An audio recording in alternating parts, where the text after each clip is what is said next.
ناظرین السلام علیکم۔ خصوصی پیشکش شہر اللہ کی ایک نئی نشست میں ہم آپ کی خدمت میں ایک بار پھر حاضر ہیں۔ آج ہمارے ساتھ موجود ہیں حجت الاسلام والمسلمین مولانا سید حسنین باقری صاحب قبلہ۔ ناظرین، یہ سلسلہ کیونکہ ہم کو پورے ماہ مبارک میں جاری و ساری رکھنا ہے، اس میں اس مہینے کی عظمت جناب رسالت مآب صلی اللہ علیہ وآلہ وسلم نے خطبہ شعبانیہ میں کس کس رخ سے اس کی عظمت، اس کے ثواب، اس کی اہمیت اور اس میں کی جانے والی عبادتوں کا ذکر کیا، وہ سب باتیں ہم آپ کے سامنے کر چکے ہیں۔ ظاہر ہے کہ اگر اتصال رکھا جائے اور ایک سے ملا کے دوسری بات سنی جائے تو اس کا لطف کچھ اور ہوتا ہے۔ اب ادھر ہم چند نشستوں میں بالکل زمینی سطح پر بات کرنا چاہیں گے، جیسے واجبات اور مستحبات کے سلسلے میں گفتگو، واجب اور مستحب روزوں کے فرق کے سلسلے میں گفتگو، اس میں بھی چند بہت اہم اور بہت ہی باریک پہلو۔ کس زمانے میں روزے کو چھوڑا جا سکتا ہے، یعنی بعض اوقات ایسا بھی ہوتا ہے کہ آپ پر واجب عمل ایک مخصوص وقت کے لیے حرام ہو جاتا ہے، اس کا بھی ذکر کریں گے، اور اسی قسم کی باتیں ادھر چند نشستوں میں ہم آپ کے سامنے پیش کرنے کی کوشش کریں گے تاکہ اس سے ہمارے جوان بہن بھائی مستفید ہو سکیں۔ جناب السلام علیکم۔ علیکم السلام ورحمۃ اللہ۔ ہم لوگوں نے مسلسل بات ابھی تک جناب رسالت مآب صلی اللہ علیہ وآلہ وسلم نے جو خطبہ شعبانیہ میں ذکر فرمایا ہے اس مبارک مہینے کے سلسلے سے، اس کا ذکر کیا ہے۔ تمام اہل بیت علیہم السلام کی نظر میں چاہتا ہوں کہ چند باتیں ان کا کچھ ذکر آپ فرمائیں۔ اعوذ باللہ من الشیطان الرجیم، بسم اللہ الرحمن الرحیم، الحمد للہ رب العالمین والصلاة والسلام علی النبی وآلہ۔ ماہ مبارک رمضان ماہ خدا اور اللہ کی مہمانی کا مہینہ، انتہائی باعظمت مہینہ، جی، جہاں ایک طرف اس کی عظمت کا راز قرآن کریم کا نزول اور یہ اللہ کی آسمانی کتاب ہے، تو دوسری طرف اس مہینے کا تعلق روزے سے بھی ہے۔ جی، اگرچہ قرآن کی آیت کی روشنی میں روزہ گزشتہ امتوں میں بھی رہا ہے، چونکہ قرآن نے کہا ہے کہ بسم اللہ الرحمن الرحیم، یا ایھا الذین آمنوا کتب علیکم الصیام کما کتب علی الذین من قبلکم، یعنی روزے تمہارے اوپر فرض کیے گئے جس طریقے سے تم سے پہلے والوں پر فرض کیے گئے۔ لیکن اس ایک مہینے میں روزے کا فرض ہونا یہ اسلام کے گویا احکامات میں سے، یعنی اسلام میں ماہ مبارک رمضان میں ہر مسلمان کے اوپر شرائط کے ساتھ روزہ رکھنا واجب ہے۔ جی، اور اس روزے کے حوالے سے یا اس کی عظمت، اہمیت، فضیلت کے سلسلے میں اگر خود ختم مرتبت صلی اللہ علیہ وآلہ وسلم نے متعدد حدیثوں میں، جیسا کہ آپ نے خطبہ شعبانیہ کا بھی ذکر کیا، اس میں بھی اور اس کے علاوہ بہت سی احادیث میں اس کی عظمت اور فضیلت کو بیان کیا ہے، اسی طریقے سے ائمہ معصومین علیہم السلام نے بھی روزے کی عظمت اور فضیلت کو ذکر کیا ہے، عملاً بھی روزے کی اہمیت بیان کی ہے۔ سبحان اللہ۔ خود مولا متقیان امیر المومنین حضرت علی ابن ابی طالب علیہ السلام کا جملہ مشہور ہے کہ مجھے گرمیوں کے روزے پسند ہیں۔ جناب عیسیٰ جو مردوں سے بھی بات کیا کرتے تھے، اپنی والدہ کی قبر پہ جب گئے تو انہوں نے پوچھا کہ والدہ گرامی آپ کو سب سے زیادہ کن چیزوں نے فائدہ پہنچایا؟ تو شاید قبر سے آواز آئی تھی کہ بیٹا گرمیوں کے روزے اور سردیوں کی نماز۔ ہاں، تو اس طرح کی تعبیرات تو ہیں، خود امیر المومنین کا مشہور وہ جملہ ہے کہ گرمیوں کے روزے۔ اس کا ایک مفہوم یہ بھی ہے کہ خود جب تک روزے کا احساس نہ ہو پھر اس روزے کا فائدہ کیا ہے، یعنی خالی ایک دن گزار لینا یہ معیار نہیں ہے، یہ احساس بھی ہو کہ ہم خدا کی خوشنودی کے لیے، پروردگار عالم کے لیے کسی حکم پر عمل کر رہے ہیں۔ سونا عبادت تو ہے لیکن پورا دن سو کے گزار دیا جائے۔ اور اسی لیے ایک مقولہ ہے کہ افضل الاعمال احمذھا، جس عمل میں جتنی سختی برداشت کرنا پڑے اس کی فضیلت ہے۔ واہ واہ، ورنہ یہ ہے کہ آرام سے ایک ہم دن بھر اے سی میں لیٹے رہیں اور سوچیں کہ ہم نے کوئی عبادت کر دی، یہ ایک یعنی اپنی ذمہ داریوں بھی پورا کر رہا ہو، فریضے کو پورا کر رہا ہو اور پھر وہ اس احساس تک پہنچے، تو یہ ایک بہت اچھی مرحلہ بات ہے۔ اس کے علاوہ بھی کثرت سے روایات ائمہ معصومین علیہ السلام نے بیان فرمائی ہے۔ خود صدیقہ طاہرہ سلام اللہ علیہ سے منسوب کئی حدیثیں ہیں. مثلا آپ نے فرمایا کہ صرف دن بھر بھوکا پیاسا رہ لینا کافی نہیں ہے جب تک اپنے اعضاء و جوارے کا بھی روزہ نہ رکھو، یعنی حدیث کا واہ مفہوم واہ ہے. واہ یعنی صرف ہم بھوک و پیاس سے اپنے کو بچا لیں اور اپنے اعضاء و جوارے کو برائیوں سے بچا نہ پائیں تو یہ روزہ نہیں ہے. واہ روزے کا مطلب واہ. یہ ہے کہ اگر امساک کہتے ہیں، صیام امساک یعنی اجتناب کرنا، پرہیز کرنا، تو صرف کھانے سے پرہیز نہیں بلکہ ہر اس چیز سے پرہیز ہے جس کا خداوند عالم نے ہمیں رکنے کا حکم دیا ہے. تو اس میں ہر غلط کام ہوگا، ہر برا عمل ہوگا. اعضاء و جوارے مثلا آنکھ سے بھی آنکھ کا بھی روزہ ہونا چاہیے، ہاتھوں کا بھی روزہ ہونا چاہیے، واہ مکمل واہ اعضاء و واہ. جوارے کو روزہ ہونا چاہیے. تب یہ روزے کی معنویت انسان کو حاصل ہوتی، تب روزے کا اصل فائدہ انسان کو حاصل، تب اس عبادت کی لذت آدمی محسوس کر پاتا ہے. ورنہ صرف بھوک پیاس تو مجبوری میں بھی آدمی کبھی بھوکا پیاسا رہ لیتا ہے. تو یہ بہت بھی اچھی ایک بات ہے، ہے یعنی جی. ایک حکم، لیکن ساتھ ساتھ ان چیزوں کی طرف بھی توجہ ہونا چاہیے. یا جیسے ابھی خطبہ شعبانیہ کی بات تھی، 8ویں امام علی رضا علیہ السلام کا بھی ایک جملہ حدیث ہے جس میں 8 باتیں بیان فرمائی ہیں ماہ رمضان کی آمادگی کے حوالے سے، ماہ رمضان کی تیاری کے حوالے سے امام نے بیان فرمایا. اس کا مطلب خود ائمہ معصوم باقاعدہ اہتمام کرتے تھے، باقاعدہ اس سلسلے میں روایات بھی بیان کی. مثلا کہا کہ ماہ رمضان کی اگر جو مفہوم ہے، اہمیت، عظمت سمجھنا چاہتے ہو اور اس سے لطف اندوز ہونا چاہتے ہو، بہرامند ہونا چاہتے ہو، یا جس کو ہم لوگ اپنی زبان میں کہیں کہ اللہ کی مہمانی کے لائق اپنے کو منانا چاہتے ہو، تو اس کی کچھ شرطیں ہیں. مثلا اس میں تمہیں توبہ استغفار کرنا ہے، اپنے کندھوں سے گناہوں کا بوجھ ختم کرنا ہے، جو سب سے بڑی رکاوٹ ایک بندے اور خدا کے درمیان ہوتی ہے. یعنی جو خطائیں ہیں، معصیتیں ہیں، گناہ ہیں، اس جی. سے انسان اپنے کو بچائے. انہی چیزوں میں سے ایک چیز 8ویں امام نے اس حدیث میں بھی بیان فرمائی. مثلا دل میں کسی مومن کی طرف سے کوئی کینہ. بیر ہے، کینہ ہے، نفرت ہے، ناخوشی ہے، یہ خود ایک انسان کے اعمال میں یا نیکیوں میں رکاوٹ بن جاتی ہے. مطلب سب سے پہلے جائیں اور جا کر کے اپنے تمام جتنے اس قسم کے لوگ ہیں جن سے ہمیں شکوہ شکایت ہے ان سے معافی تلافی کر لیں، ان سے دل صاف کرے. سب دل سے پہلا صاف کریں. مرحلہ ہوتا پہل ہے کرنے میں برائی نہیں ہے، پہل کرنا، وہ تو دوسری ہمیشہ منزل. پہل کرنے والا بڑا ہوتا ہے. پہل کرنا چاہیے. یہ اس سے پہلے کا مرحلہ یہ ہے کہ دل میں کسی طرف سے کینہ نہ ہونا چاہیے. جی دل ہمارا صاف. آج اس دور کا ایک سب سے بڑا افسوسناک پہلو یہ ہے کہ بعض جگہوں پر بعض لوگوں کا دل دوسرے مومنین سے صاف نہیں ہے. جی مثلا ہاں. معمولی سی چیزوں کو لے کر ہم دل میں بات رکھے ہوئے ہیں، معمولی سی چیزوں کی وجہ سے بدگمانی کا شکار ہے، معمولی سی چیزوں کی وجہ سے انسان سے حسد کر رہے ہیں، نفرت. یہ ایک مومن کے لیے، مومن کی زیب نہیں شان کے دیتا ہے. خلاف ہے. یعنی ایک ایمان کا تقاضا نہیں ہے. ایمان کا تقاضا تو یہ ہے کہ ہمارا دل صاف ہونا چاہیے، اور اس کے لیے بہترین موقع ماہ مبارک رمضان ہے. اسی لیے 8ویں امام نے گویا ایک تاکید کے طور پر بیان فرمایا کہ اس ماہ مبارک رمضان سے اگر بہرامند ہونا چاہتے ہو تو اس کا ایک طریقہ یہ ہے کہ اپنے دل کو صاف کرو. اس لیے کہ سب سے بڑی چیز ہوتی ہے کہ عمل سے بڑھ کر خود انسان کا قلب مطمئن ہو. یعنی ایک معنویات میں یا ایمان میں سب سے بڑا درجہ انسان کا خود یقین کی امیر منزل تک. المومنین نے ایک تو روزے کی اہمیت کے حوالے سے یہ بات سمجھ میں آتی ہے کہ آپ نے اس دن بھی سحر اپنی بیٹی کے یہاں، خالی مصائب میں پڑھنے والے جملے نہیں ہیں، اپنی بیٹی کے یہاں انہوں نے سحر کھائی. اچھا اس میں بھی بہت ہی قناعت کے ساتھ یہ ایک چیز مکمل اٹھا لے جاؤ. زندگی امیر المومنین کی. ہاں ایک اب اس کے بعد قاتل جب گھیر کے لایا جا رہا ہے تو رسیاں کھول دو اس کی. بھائی آنکھ بھر آتی ہے مگر اپنے قاتل کے ساتھ یہ جو کیفیت پیدا ہو رہی ہے جس یہ کو کہاں وجہ ملے کہ گی؟ ایک وہی کہ انسانی سلوک کا ایک کی معراج ہے امیر جی ہاں المومنین کا جی. کردار کی دوسروں کے ساتھ. یعنی ایک انسانی سلوک، انسانی برتاؤ، یہ ایک وہ دوسروں آپ کے نے لیے جملہ درس. کہا نا کہ عمل کر کے بھی دکھایا، تو پہلے عمل ہی کیا ہے، زبان سے بعد میں کہا ہے. ان کے ہاں یہی امتیاز سب سے بڑا اہل بیت کا رہا ہے کہ انہوں نے کہا کم ہے، کیا زیادہ ہے. بے شک بے یا شک. جتنا مطالبہ لوگوں سے کیا ہے اس سے زیادہ خود کی عمل کیا ہے.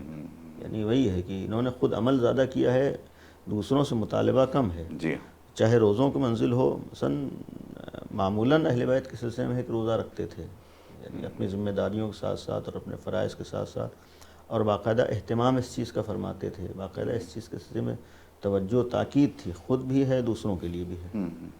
اب یہاں سے ذرا چند سوال اس موضوع کو ہم اپنے گھروں کی روزمرہ کی زندگی میں لاتے ہیں. اولاً تو یہ جاننا چاہیں گے کہ واجب اور مستحب روزے کون کون سے ہیں؟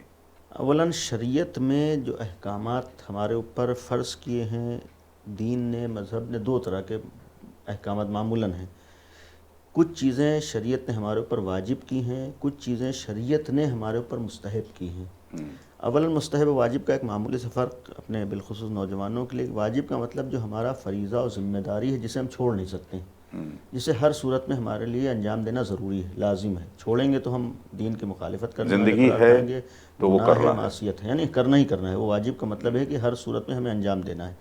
مستحب کا مطلب یہ ہوتا ہے کہ دین نے اس میں ہمارے لیے راستہ بھی رکھا ہے، یعنی گویا اختیار دیا ہے، کریں گے تو فائدہ ہے، کریں گے ثواب ہے، کریں گے ہمارے لیے اچھا ہے، نہیں کریں گے تو پھر غلط نہیں ہے، یعنی دین کی مخالفت نہیں ہے۔ تو اسی طریقے سے مختلف اعمال ہے، حج ہے واجب بھی ہے مستحب بھی ہے، نماز ہے واجب بھی ہے مستحب بھی ہے۔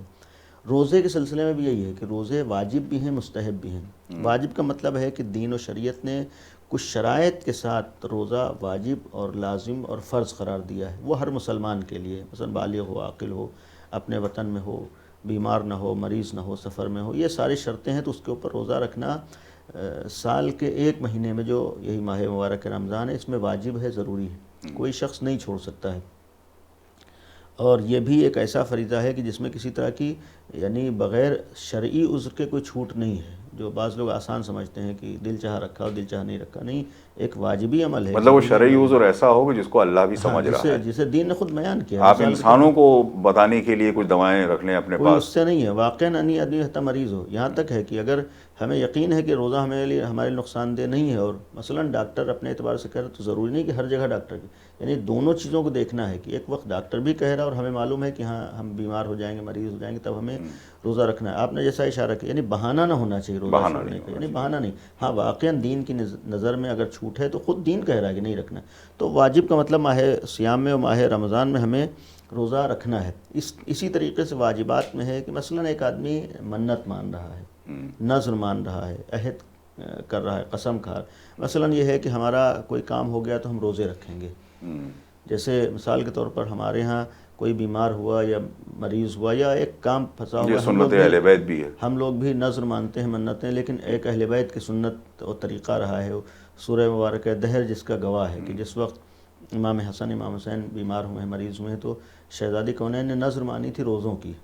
تو یہ بھی یعنی اگر انسان کسی بھی عمل کے لیے نذر مان رہا ہے تو یہ واجب ہو جاتا ہے۔ اور بڑے اچھی بات نکل کے آتی ہے کہ شوق یہ دیکھیے کہ جن بچوں کے لیے منت مانی گئی ہے، جب وقت آتا ہے تو وہ بچے خود بھی روزہ رکھتے ہیں، احسن، ہاں، یہ بھی یعنی خود بچے بھی روزے میں شریک ہیں۔ شریک ہو گئے۔ تو یہ بھی ایک یعنی واجب کا مرحلہ ہے کہ خود ماہ رمضان کا روزہ واجب ہے اور یہ نذر و منت وغیرہ کا واجب ہے۔ اسی طریقے سے اگر کسی کے کسی عذر کی وجہ سے ماہ رمضان میں روزے چھوٹے ہیں، مثال کے طور پر ایک آدمی سفر پہ چلا گیا، شرطوں کے ساتھ، سفر میں شرائط کے ساتھ اگر اس نے سفر کیا ہے، مثلا ان شرطوں میں سے 44 کلومیٹر سفر کرنا، مثلا 10 دن سے کم کے لیے کہیں جا رہا ہے، تب مسافر ہے، اس طریقے کی شرطیں ہیں۔ اگر مسافر تھا اور ماہ رمضان میں روزہ چھوٹا ہے تو پھر اس کی بھی واجب ہے، یعنی بقیہ 11 مہینوں میں ان روزوں کو پورا کرے۔ اور اگر بیماری کی وجہ یا سے اسی چھوٹے ہیں، طریقے سے بیماری اور مرض کی وجہ سے چھوٹا ہے تو پھر 11 مہینوں میں اسے روزے کو جب صحت مند ہو جائے۔ البتہ اس میں فرق ہے، دو طرح کی بیماریاں، ایک بیماری ایسی ہے کہ وقتی طور پر بیمار ہوا تھا، اس کے چھوٹے ہیں، تو پھر ماہ رمضان کے بعد 11 مہینے میں اس سے روزہ رکھنا ہے، یہ بھی واجب ہے اس کے اوپر۔ لیکن اگر ایسی بیماری ہے کہ ان 11 مہینوں میں بھی ٹھیک نہیں ہو رہے، آج بہت سے ایسے افراد ہیں جو اس طرح کے مرض کا شکار ہیں، اس طرح کی بیماریاں ہیں کہ جو کبھی نہیں رکھ سکتے، یعنی وہ عذر ہے ان کے لیے ہمیشہ کا ہے، تو پھر اس کے بعد ان کے اوپر روزہ نہیں ہے، یعنی روزے کے بدلے میں پھر کفارہ ہے، وہ واجب ہے ان کے اوپر کفارہ دینا روزے کا۔ وہ 3 پاؤ اناج ہے، 750 گرام، ہر روزے کے بدلے میں انسان طعام دے گا، اناج دے گا۔ اب یہاں پر بوضاحتاً عرض کر دوں کہ اگر انسان واقعاً مجبور ہے، معذور ہے، بعض مثلا بہت زیادہ بوڑھے ہیں، نہیں رکھ سکتے ہیں، بعض کی بیماریاں ایسی ہیں کہ جو کبھی بھی بھوک پیاس کو برداشت نہیں کر سکتے مثلا، تو وہ عذر پورے سال رہتا ہے، اگر پورے سال رہتا ہے تو پھر اس کے بدلے میں انسان کو روزہ نہیں ہے بلکہ روزے کے بدلے میں کفارہ دینا ہوگا۔ کفارے میں یہ ہے کہ طعام ہی ہے، اناج ہے، اناج دینا ہے۔ یہ نہیں ہو سکتا ہے کہ ہم اناج کے بدلے میں پیسہ دے دیں، چونکہ اناج کہا گیا ہے، یعنی جب طعام ہے، اناج ہے، تو پھر اناج ہی ہم کو دینا ہے۔ یہ نہیں ہو سکتا ہے کہ اس کے بدلے میں ہم اس کی قیمت دے دیں، وہ اپنا دوسرا کام نکال، یا تو ہم خود اناج دیں، یا یہ ہو سکتا ہے کہ اس کو وکیل بنائے کہ تم اس پیسے سے جا کے اناج خرید لو، یعنی دینا اس کو مطلب نیت اناج ہے۔ کی ہی ہونی تو چاہیے۔ یہ واجبات میں سے تھے۔ مستحبات میں بہت زیادہ روزے ہیں ہمارے ہاں، تقریباً پورے سال روزہ مستحب ہے، یعنی اللہ کے خوشنودی کے لیے رکھ رہا ہے، سوائے 2 دنوں کے، عید قربان اور عید فطر، یہ روزہ حرام ہے۔ عاشور کے دن کا روزہ مکروہ ہے خود، لیکن اگر جس نیت سے بنی امیہ نے روزے رکھے تھے عاشور کے دن نواس نبی کے قتل کی خوشی میں، اگر اس نیت سے رکھا ہے تو پھر حرام ہو جاتا ہے، حرام ہو جاتا ہے۔ تو وہ ایک مسئلہ ہے. اس کے علاوہ پورے سال اگر آدمی روزہ رکھ رہا ہے تو یہ مستحب ہے. لیکن بعض تاریخوں میں تاکید ہوئی ہے، بعض تاریخوں میں کہا گیا ہے روزے کے لیے، یعنی خصوصیت سے اس دن ثواب ہے. مثلا ماہ رجب میں پورے مہینے روزہ ثواب ہے، ماہ شعبان کے پورے مہینے کے روزے کا ثواب ہے، یا ماہ شعبان کے آخری 3 دنوں کے تاکید ہے. ماہ رجب میں مثلا پہلی ماہ رجب ہے، 27 ماہ رجب ہے، بہت زیادہ تاکید. وہ جناب سلمان فارسی والا ایک بہت مشہور واقعہ بھی ہے کہ وہ کون ہے جو رات بھر عبادت کرتا ہے اور کون ہے کہ جو پوری سال روزے رکھتا ہے، تو اور کون ہے جو پوری روزانہ ایک قرآن ختم کرتا ہے. تو بہرحال وہ 2 چیزیں تو ہیں. جو روزے رکھتا ہے اس کے سلسلے میں یہی جواب آپ نے دیا تھا کہ کیونکہ ہر نیکی کا ثواب 10 گنا ہے، تو اس لیے میں ہر مہینے 3 روزے. بھی ہم مستحب ہے، کہا گیا ہے کہ ہر مہینے میں 3 روزے، اس میں پہلی جمعرات یعنی پہلے عشرے کے جمعرات اور آخری عشرے کے جمعرات اور درمیانی عشرے کے بدھ، یا مختلف اس طریقے کی، یا اسی طریقے سے 3 روزہ ایام بیز ہیں 13 14 15 مہینے کی، یہ بھی ثواب ہے، یہ بھی مستحب ہے. یا اور خاص یا آخری تاریخ، ہاں، یا خاص تاریخوں میں دوسرے مہینوں میں بھی روزے کے بارے میں کہا گیا ہے کہ انسان روزہ رکھے، تو مستحبات میں ہے. اور اس کے ایک علاوہ سوال اس میں ہے آتا ہے کہ میرے اوپر فرض کر لیے کہ واجب روزے ابھی باقی ہیں، اور مستحبات کا جیسے آپ نے کہا کہ پورے سال آپ رکھ سکتے ہیں تو بہت ثواب ہے چند دنوں کو چھوڑ کے. تو اس وقت میں نیت کیا کرے گا آدمی؟ مستحب روزے کی نیت کرے گا یا جو چھوٹے ہیں واجب کی؟ احسن اس سلسلے میں ایک شرعی مسئلہ یہ ہے کہ اگر ہمارے اوپر کوئی روزہ ہمارا اپنا باقی ہے، یعنی واجبی روزہ ہمارے اوپر ہے، تو جب تک ہم اپنا واجبی روزہ پورا نہ کر لیں ہم مستحبی روزہ نہیں رکھ سکتے ہیں. نماز میں ایسا نہیں ہے، یعنی اگر ہمارے اوپر اپنی نماز کوئی باقی ہے تو ہم مستحبی نمازیں پڑھ سکتے ہیں، یعنی مستحبی نماز پڑھ لیں واجبی بعد میں.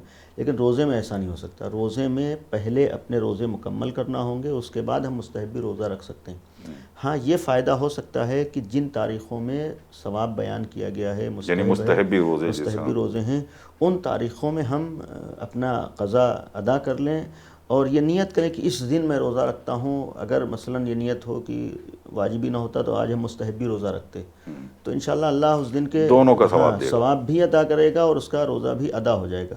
لیکن یہ قانون ہے کہ جب تک ہمارا واجبی ادا نہ ہو ہم مستحبی ہمارے لیے نہیں ہے، نہیں رکھ سکتے. یعنی پہلے اپنے ادا کر لیں، اس کے بعد ہم مستحبی روزہ پورا کریں. ایک نازک سا سوال ہے مستحبی روزے کے حوالے سے. فرض کر لیے کہ ہمارے سارے واجب ہم نے ادا کر لیے، واقعاً ہم مستحبی روزہ رکھے ہوئے ہیں، اسے کھلوانا بیچ میں یعنی کیسا ہے؟ دیکھیے، ایک چیز ہمارے ہاں بعض جگہوں پر ایک سنت ہے یا ایک طریقہ رائج ہے روزے کھلوانے کا. دیکھیے، اس سلسلے میں پہلے میں شرعی مسئلہ بیان کر دوں کہ اگر ہم مستحبی روزہ ہیں، یعنی واجبی کا مسئلہ نہیں، مستحبی روزہ ہیں، تو مستحبی روزہ ہم دن میں کسی وقت بھی کھول سکتے ہیں، یعنی خود سے روزہ کھول سکتے ہیں، کوئی حرج نہیں، چونکہ ہمارا واجب نہیں ہے. صبح سے لے کے مغرب تک ہم کسی ٹائم بھی روزہ کھول سکتے ہیں. بات آتی ہے روزہ کھلوانے کی. روزہ کھلوانے مطلب ایک مرد مومن ہم کو دعوت دے رہا ہے کہ بھائی یہ چیز آپ تناول کر لیجئے یا آپ کھا لیجئے. تو اب شریعت ایک طرف روزہ مستحبی بھی ہمارے اوپر کر رہی، ثواب دے رہی، دوسری طرف ہماری شریعت کہتی ہے کسی بھی مومن کی دعوت کو ٹھکراؤ نہیں. یعنی یہ ہمارے دین میں ہے کہ کوئی بھی مرد مومن اگر تمہیں دعوت دے رہا ہے تو اس کی دعوت کو قبول کرنا خود ایک ثواب ہوتا ہے. مطلب اس کو آپ یہ بھی نہ بتائیے کہ میرا روزہ تھا مگر آپ کی وجہ سے. اب جو ہے یہاں پر 2 چیزیں، ایک طرف ہم روزہ ہیں، دوسری طرف مومن کی دعوت ہے. اگر ہم خوشنودی خدا کے لیے اللہ کے دین اور اللہ کے احکامات کو نگاہ میں رکھتے مومن کی دعوت کو قبول کر رہے ہیں اس لیے کہ ہمارے دین نے کہا اور یہ خوشنودی خدا کا سبب ہے، تو پھر یہاں پر کہا گیا ہے کہ اللہ اس روزے کا ثواب دے گا. یہاں پر یہ بات بھی ہے جو ابھی آپ نے بیان کی کہ ضروری نہیں ہے کہ ہم ظاہر کریں کہ ہم روزہ ہیں. یعنی اگر چونکہ دین اور شریعت میں بہت سی چیزوں کا دار و مدار نیت کے اوپر ہے. ہماری نیت روزہ رکھنا ہے، صبح سے شام تک روزے سے رہنا ہے، اور درمیان میں کسی نے دعوت دی تو ہم اس دعوت کو بھی خوشنودی خدا کے لیے قبول کر رہے ہیں، اللہ کی رضا کے لیے قبول کر رہے ہیں. تو اب یہی خوشنودی خدا کی بنیاد پر اگر ہمیں دعوت کو قبول کیا اور تناول کر لیا، کھا لیا، تو وہ اس روزے کا ہمیں ثواب ملے گا. ہاں، اگر ہمیں رات سے معلوم ہے یا بعض جگہوں پر طریقہ ہوتا ہے کھلوانے کا ایک رواج ہے، تو پھر اسے روزہ نہیں کہتے. روزے کا مطلب یہ ہوتا ہے کہ ہماری رات میں نیت ہو کہ ہم اذان صبح سے مغرب تک ان ساری چیزوں سے بچیں گے جو روزے کو توڑ دیتی، یعنی اس نیت سے ہم نے روزہ رکھا ہے. اور درمیان میں کسی نے ہمیں دعوت دی ہے، کھلا دیا، تو پھر روزہ ہمارا یعنی ثواب مل جائے گا اور وہ ثواب بھی ہوگا. لیکن اگر پہلے ہی سے ارادہ ہے کہ مثلا 10 بجے فلاں ہم کو روزہ کھلوائیں گے، ہوتا ہے بعض جگہوں پر پہلے سے معلوم ہے کہ اتنے بجے، تو ہمارے ہر سال یہ اس تاریخ بعض تاریخوں میں ہے کہ اگر اس نیت سے ہم رات میں روزہ رکھنا ہے کہ ہمیں اتنے ٹائم کھولنا ہے، تو یہ روزہ نہیں رہ جاتا ہے، روزے کا ثواب بھی ہم کو نہیں ملے گا، چاہے رات میں اندازہ ہو کہ ہو سکتا ہے درمیان میں کوئی کہے تو پھر وہ الگ چیز ہے۔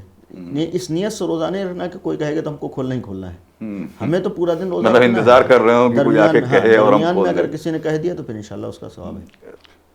مستحب روزے میں تو روزہ کھلوانے کی اہمیت کے بارے میں بات ہو گئی، افطار کرانے کا ثواب۔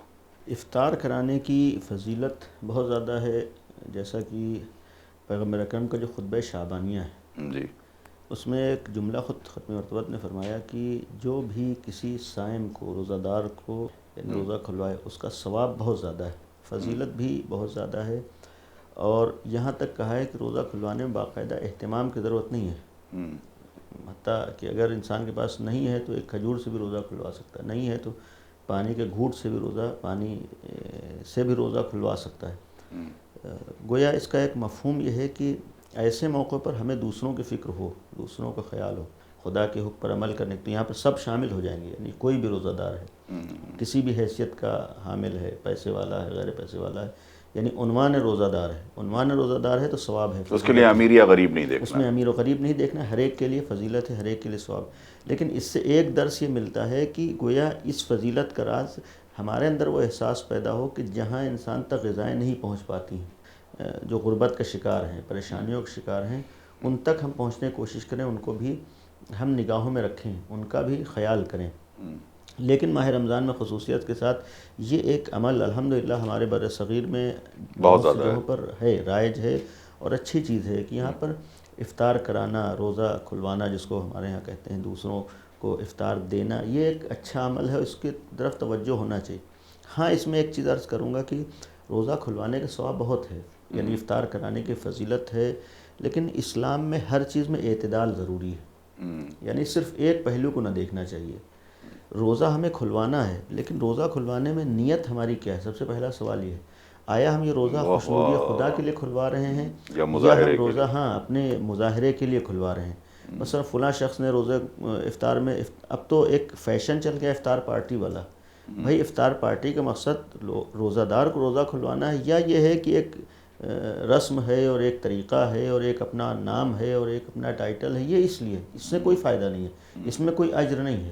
معاملہ یہ ہوتا ہے کہ انسان جس کے لیے کر رہا ہے اجر وہی دے گا، بھائی ہم پبلک کے لیے، نام و نمود کے لیے کر رہے ہیں تو پھر وہی اجر دیں گے، خدا کے لیے کر رہے ہیں تو پھر تو افطار کرانے میں اس چیز کا بھی خیال ہونا چاہیے، بھائی ہم کس کے لیے کر رہے ہیں، خداوند عالم کے لیے کرنا چاہیے، تبھی اجر اور فائدہ ہے ایک طرف۔ پھر دوسری طرف یہ ہے کہ روزہ افطار کرنے کا مقصد یہ نہیں کہ ہم نے 50 لوگوں کو ہم نے بلایا ہے، مثلا اپنے، اچھی چیز ہے، لیکن اس کا مطلب یہ نہ ہو چاہیے کہ ہمیں پڑوس کی بالکل فکر نہ ہو، اپنے اطراف کی ہم کو فکر نہ ہو۔ نہیں، روزہ کھلوانے کا مفہوم یہ ہے کہ جو روزہ دار ہیں، تو بھئی اگر روزہ دار ہمارے آنے والے ہیں تو ہمارے اطراف میں بھی تو روزہ دار ہیں۔ امیر المومنین نے جو وصیت نامہ جو ہے آپ امام حسن علیہ السلام کے نام، اس طرح بہت سخت اشارہ بھی کیا ہے کہ مجھے لگتا تھا کہ رسول اللہ صلی اللہ علیہ وآلہ وسلم کہیں پڑوسیوں کے لیے ان کے میراث میں بھی ان کا حصہ نہ رکھیں، ہاں، یعنی اس حد تک پڑوسیوں کی تاکید، پڑوسیوں کے حقوق کو بیان کیا، یعنی افطار میں بھی ہمیں اس جانب توجہ دینا چاہیے کہ بھئی مطلب پڑوسی سے مراد کیا مانا جائے؟ پڑوسی سے مراد بالکل ہمارے دیواریں جن سے ملی ہوئی ہیں، ضروری نہیں دیوار نہیں، جس کو ہمارے ہاں دیکھیے، اور بہت سی چیزوں کا تعلق عرف پہ ہوتا ہے، ہمارے آس پاس والے، یہ پڑوسی سے مراد ہوتا ہے، محلہ، ہمارا محلہ جس کو کہہ لیں، محلہ مثلا ایک حد تک جو ہمارے آپس میں جو اپروچیبل ہو، جہاں ہم آسانی سے پہنچ جاتے ہیں، مثلا 40 گھر تک کہا گیا ہے، جی، یہ گویا تعداد فکس نہیں ہے، بس یہ عرف میں کہا جائے کہ ہمارے پڑوسی ہیں، تو ہو سکتا ہے 2 گھر تک، ہو سکتا ہے 4 گھر تک ہو، ہمارے سامنے کا گھر بھی ہمارا پڑوسی کہلائے گا، ضروری نہیں جس کی دیوار ملی ہو، ہمارے پیچھے گھر والا بھی پڑوسی کہلائے، یعنی آس پاس میں ہمیں دوسروں کی فکر ہو، دوسروں کا خیال ہو، تو یہ بھی ایک چیز افطار میں ہمیں خیال کرنا چاہیے۔ اور ساتھ ہی ساتھ افطار کا مطلب یہ نہیں ہے کہ بھئی ہم بالکل ہی بھول جائیں کہ ہم کیا کر رہے ہیں، افطار کا مطلب یہ ہے کہ ہمیں روزہ دار کو روزہ کھلانا ہے، تو اس میں بھی ایک اعتدال کا خیال کرنا ضروری ہے، یعنی میانہ روی اس میں بھی ہونا چاہیے، یہ نہیں ہے کہ یا تو ہم نے بہت ہی زیادہ کر دیا ہے کہ کوئی لمٹ نہیں ہے، برباد ہو رہا ہے اور پھینکا جا رہا ہے، نقصان ہو رہا ہے، یعنی ہم ایک ثواب کی وجہ سے گنہگار ہو رہے ہیں، اسراف کر رہے ہیں، اسراف سے ہی بچنا ہے۔ البتہ یہاں پر ایک چیز اور عرض کروں، افطار کا ثواب ہے، لیکن اپنی حیثیت کے مطابق بھی افطار کرانا چاہیے، یعنی افطار کی جو فضیلت بیان ہوئی ہے، افطار کا جو ثواب اب آپ کہیں کہ خالی کھجور اور پانی کی اجازت ہے، یعنی صرف کھجور، صرف ہم چاہیں کھجور پانی سے کام چل جائے گا، ثواب ہم کو ہم کو اللہ نے نوازا ہے، ہم چاہیں کہ وہ سارا ثواب ہم ایک کھجور میں حاصل کر لیں، نہیں ہو سکتا ہے، ایک پانی میں ہم حاصل کر لیں، یہ ان لوگوں کے لیے جن کے پاس نہیں ہے، جو اتنی حیثیت، اس لیے کہ ایک صحابی نے سوال کیا رسول اللہ ہمارے پاس اتنی حیثیت نہیں ہے کہ ہم لوگوں کو کرا سکیں، تو فرمایا کہ چاہے تم ایک کھجور سے، اس کا مطلب ہے جن کے پاس نہیں ہے، یعنی جن کی جو حیثیت اس کا خیال کرنا چاہیے. تب انسان، چونکہ اللہ نیت کا دیکھنے والا ہے، اللہ حالات سے آگاہ ہے.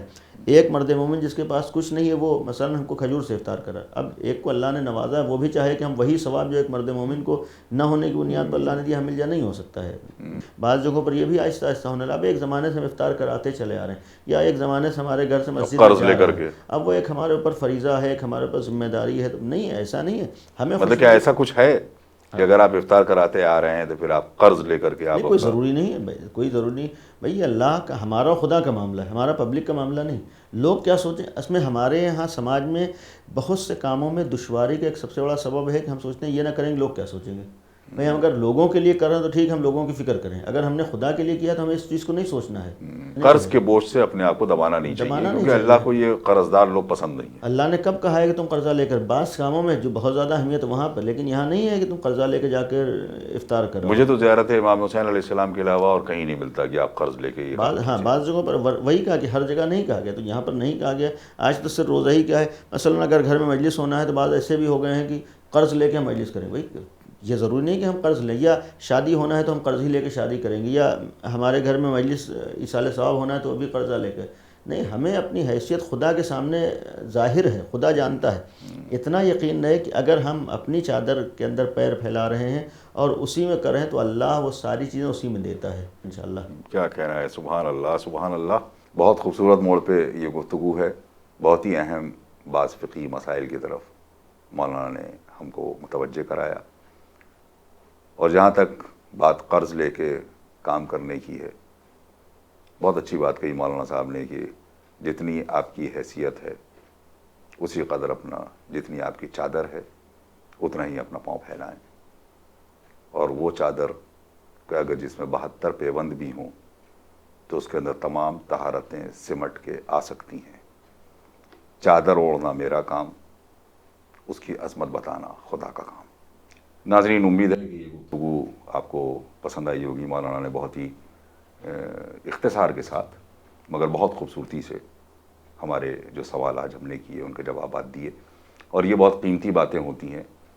اس کے لیے ہم نے بعض علماء کو یہ کہتے ہوئے سنا ہے کہ اپنی مرضی کو ہمارے خاص طور سے بزرگ بہت ہی معذرت کے ساتھ یہ چاہتے ہیں کہ نہیں، اب میں نے زندگی بھر یہ کام کیا ہے تو اب میں یہ کام کیسے چھوڑ دوں.